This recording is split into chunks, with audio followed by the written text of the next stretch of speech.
Snowball, I need you one more time to listen to my speech that I have to give tomorrow.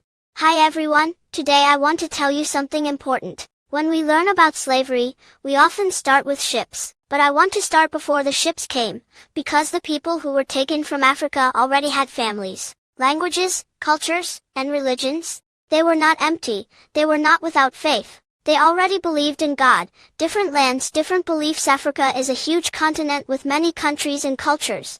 In West Africa, many people practice traditional religions connected to their communities and ancestors. For example, some people followed the Yoruba religion. They believed in one supreme creator and also in spiritual beings called Orishas, who carried out God's will.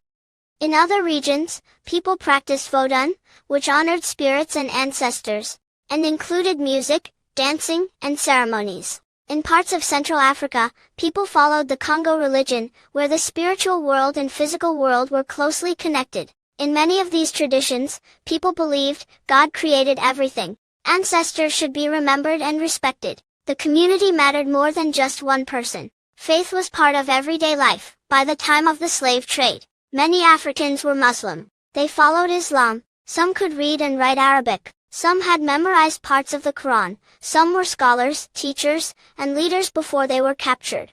So when we picture enslaved Africans, we should not imagine people without education or faith. Some were deeply trained in religion and scholarship. Christianity was also in Africa long before slavery. The Ethiopian Orthodox Tewahedo Church has existed since the 300s AD, long before Christianity spread across much of Europe.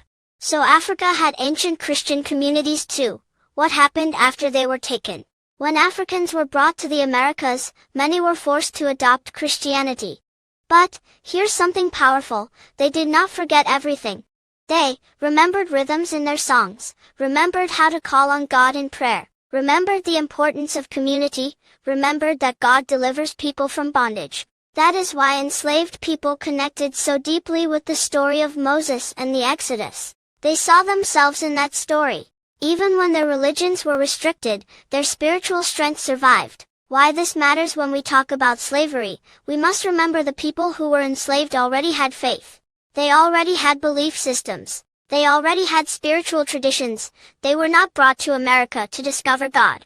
They carried God with them, and even through suffering, their faith helped shape spirituals, worship styles, and the black church tradition that still exists today. And that's the part of the story that starts before the ships came.